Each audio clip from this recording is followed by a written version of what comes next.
जम्बू स्वामी के अंतर की जिज्ञासा का है। श्रवण करे सुधर्मा स्वामी। प्रभु के बोध में, प्रभु की अनुभूति में, प्रभु के उस दिव्य ऐश्वर्य में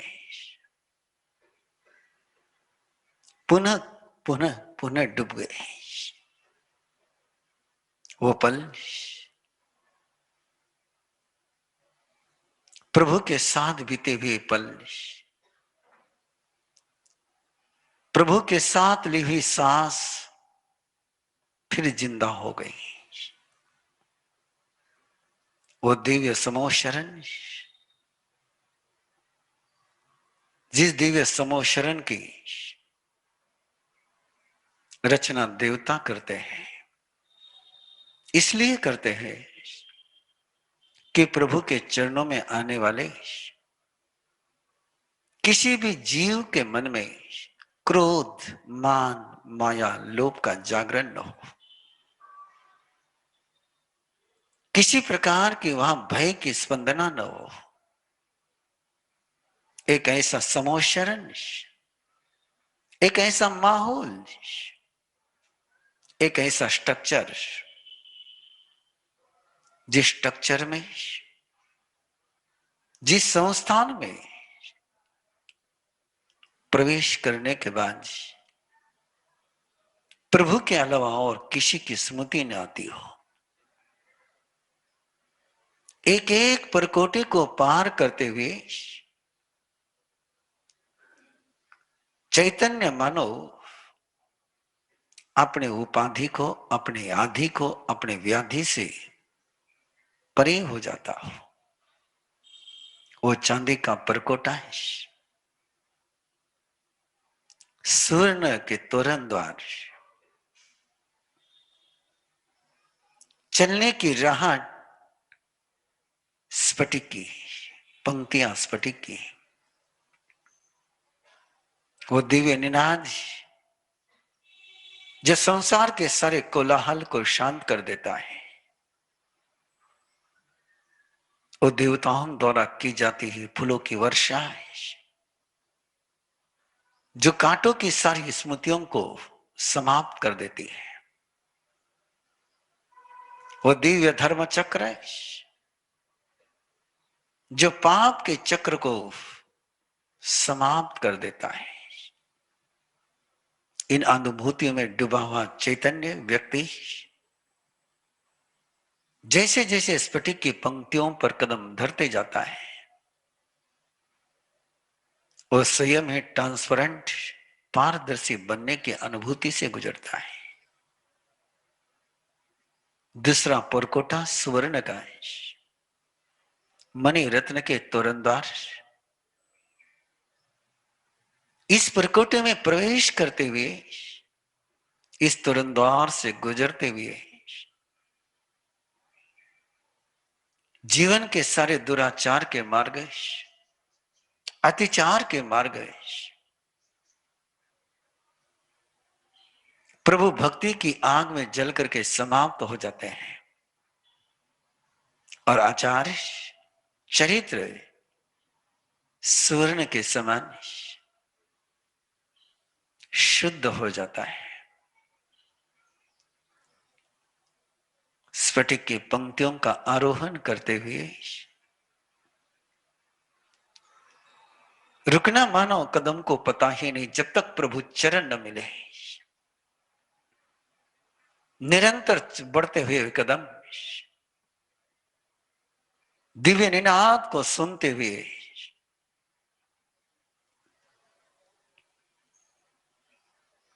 सुगंध को महसूस करते हुए संसार की सारी अनुभूतियों से परे होते हुए मणि रत्न का तोरण द्वार, तीसरा परकोटा है। मणि रत्न का परकोटा है, वैडूर्य मणि रत्न के तोरण द्वार,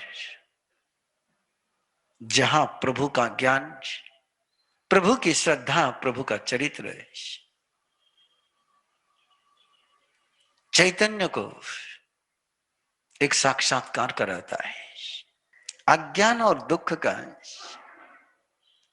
बीज और फल जैसा संबंध है। दुख से अज्ञान जन्मता और अज्ञान से दुख जन्मता है।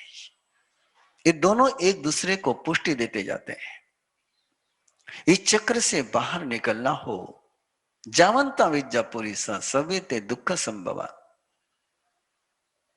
जितने अज्ञानी हैं वे सारे दुख को जन्म देते हैं। जितने दुखी हैं वे अज्ञान की तरफ जाते हैं। दुखी दुखानमेव अनुवर्तते।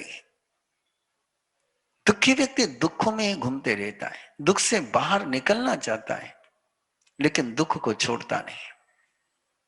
चेक करें हम स्वयं को, हम दुख को कितना याद करते हैं, चोट को कितना याद करते हैं, इंसल्ट को कितना याद करते हैं। और जितना हम याद करते हैं उतने उसके चक्र में घूमते चले जाते हैं। उसी का प्रिंट अंदर बनते जाता है।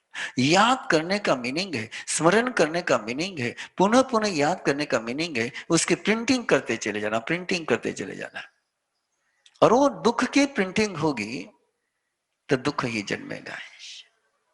सव्यते दुख संभव है।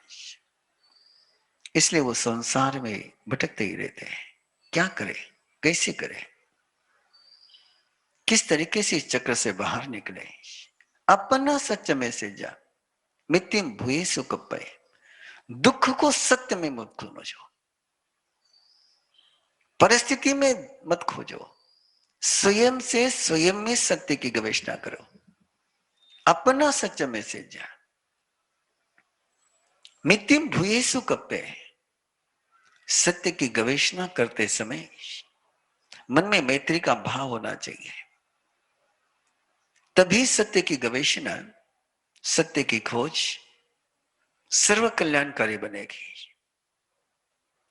शस्त्र की खोज करने वाले भी सत्य की खोज करते हैं लेकिन मन में मैत्री का भाव नहीं होता है। जहर की खोज करने वाले भी सत्य की खोज करते हैं लेकिन मन में मैत्री का भाव नहीं होता है। मन में यदि विरोध की भावना होगी, मन में यदि दुश्मनी का भाव होगा तो उलझने का ही रास्ते खोजेंगे, सुलझने के रास्ते नहीं खोजेंगे। इसलिए यदि सत्य को खोजना हो, सच्चम को भगवान की अनुभूति लेनी हो तो उसकी शर्त है कि पहले अंदर में मैत्री का भाव जन्म जाए। और वो मैत्री का भाव जन्मना हो तो कहीं ना कहीं अंदर में जो बंधन है, ये मेरा है वो पराया, ये मेरा है वो पराया, ये मेरा है वो पराया है, इस रिश्ते के उलझन से बाहर निकलना पड़ेगा। मेरा और परायापन का ये गणित स्वयं को उलझा करके रख देता है। एक अंतर का संबंध, एक श्रद्धा का संबंध जीवन को तेरा देता है। एक आसक्ति का संबंध कर्मों में उलझा कर रख देता है। छिंदम छिंद गिद्धिम सिनेयंच। पदार्थ के प्रति जो आसक्ति होती है उसको वृद्धि कहते हैं। व्यक्ति के प्रति जो लगाव होता है उसको स्नेह कहते हैं। मम्मन सेठ बनकर के जीना इसको वृद्धि कहते हैं। और व्यक्तियों में आसक्त होकर के जीना इसको स्नेह कहते हैं। न कंखे जो पुवसंतवम, ये जो पुराना परिचय है इसके काम मत कर। हम चाहते, निरंतर चाहते हैं और जैसे जैसे पूर्व को चाहते, पास्ट को चाहते, फ्यूचर हाथ से खो जाता है।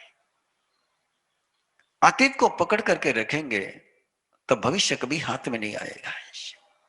अतीत से मुक्त होना हो, अतीत की प्रार्थना मत करो। जो अतीत से मुक्त हो पाएगा वही भविष्य में चल पाएगा। यदि जैसा चाहते हो वैसा जीना हो, जैसा बनना चाहते हो वैसा बनना हो, कामरूपी भविष्य सी कामिनी इच्छा है। जैसा तुम चाहते हो वैसा यदि जिंदगी को ढालना हो तो उसके लिए परमात्मा ने बहुत छोटी सी शर्त दी। गवास मने कुंडलम पसव दास पुरुषम सवम मेयम चैतानम। जब तक मैं इस पदार्थों को मेरा कहूंगा तब तक मेरे अंतर की सारी शक्ति इन पदार्थों में लगी रहेगी। और जैसे मैं इन पदार्थों से मुक्त हो जाता हूं मेरेपन के भावना से मुक्त हो जाता हूं, मेरे अंदर की शक्ति जागृत होकर के मैं अपनी जिंदगी को चाहे जैसा ढाल सकता हूं। लेकिन जो व्यक्ति इस बात को स्वीकार नहीं करते हैं, उनको दुख में ही जीना पड़ता है। अज्जतम सवो दिस, अज्जतम सवो सवम दिस पानी पियाए, नहाने पानी नो पाने भय वेरावो ओरे। आदमी क्यों हिंसा करता है? आदमी क्यों आक्रोश में आता है? क्यों एक्साइट होता है? उसके दो ही कारण है। एक तो उसको डर लगता है, या कहीं अंदर में वैर की भावना रहती है। भय से मुक्त हो जाए, वैर से मुक्त हो जाए तो हिंसा से मुक्त हुआ जा सकता है। जब तक मन में भय रहेगा तब तक हिंसा से मुक्त होना संभव नहीं है। जब तक मन में दुश्मनी की भावना रहेगी, हिंसा बनी रहेगी।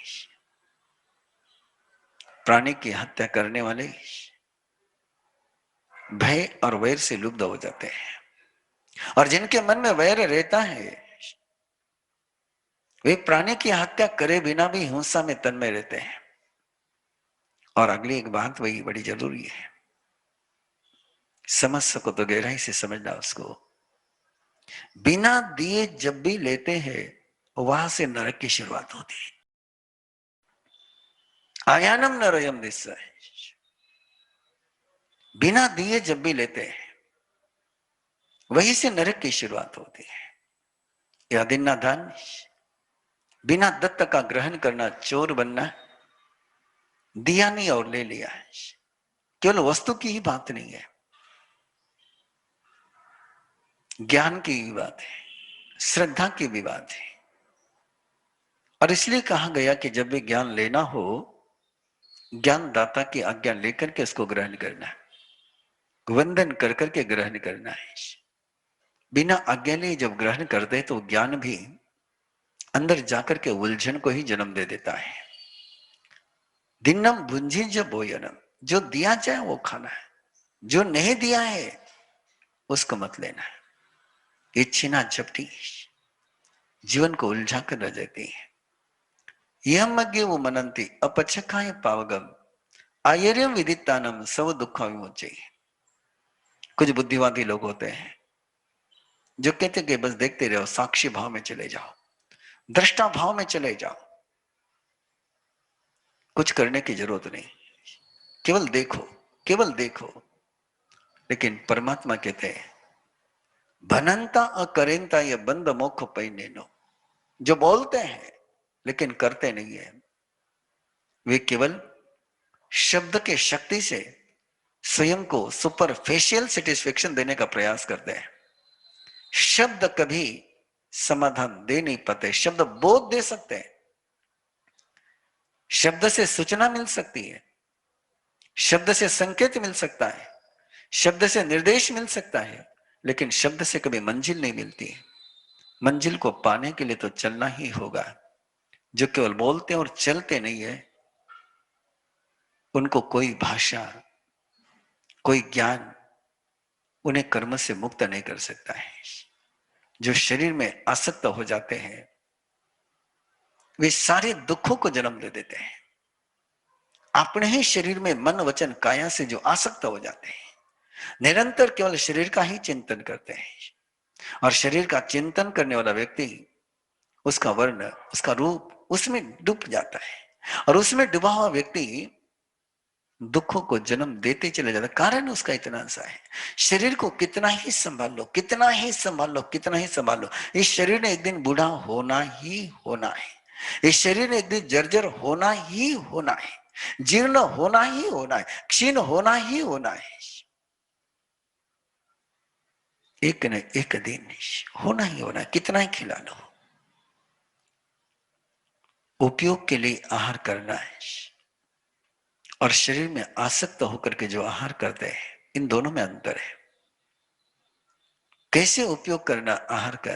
साधना के लिए भैया उड्ढम आदाय नावक अंक कयाई, एक बहुत गहरा साधना का सूत्र है। भैया उड्ढम आदाय, शरीर से परे अपने चैतन्य की अनुभूति करना। शरीर नहीं था तब भी मेरी चेतना थी, शरीर नहीं रहेगा तब भी मेरी आत्मा रहेगी। शरीर जल जाएगा, मेरी आत्मा नहीं जलेगी। उसको शरीर में रहते हुए चैतन्य को बहिर्भूत रूप से शरीर के बाहर ऊर्ध्व में जो ग्रहण कर लेता है, नावक अंकी कयाएगी। और एक बार उस अनुभूति में डूबने के बाद पुनः शरीर की कामना न करे और शरीर का उपयोग केवल पूर्व कम खयाए, इस देह का जीर्णोद्धार करना है, इस देह का उद्धार करना है। इसलिए करना है जैसे जेब में पैसे होते हैं तो जेब में रखने के लिए नहीं होते हैं, किसी वस्तु को परचेस करने के लिए होते हैं। वैसे शरीर एक पैसा है, शरीर एक धन है, और इस धन से एक मंजिल को पाना है। पूर्व कर्म खयटाया, जो कर्जा है पूर्व कर्मों का, जो पुराने कर्मों का जो कर्जा है, पुराने कर्मों का जो बंधन है, उस कर्जे को चुकाने के लिए शरीर का उपयोग करना है। और इसके लिए मार्ग बताया, विविच्य कमुनो हेवम कालकंठी परिवय।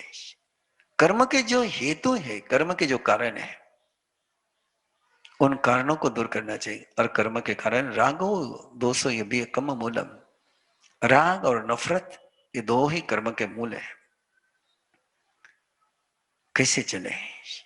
पक्षी पत्तम समादाय, पक्षी पत्तम समादाय, पंछियों को देखा होगा आपने,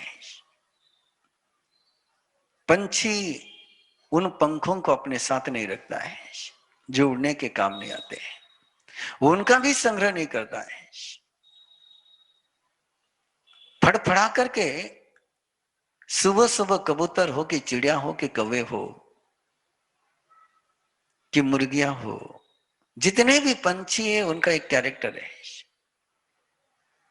वे पंखों को फड़फड़ा करके निकाल देते हैं और उसका अगला कैरेक्टर है ईगल का, गरुड़ का।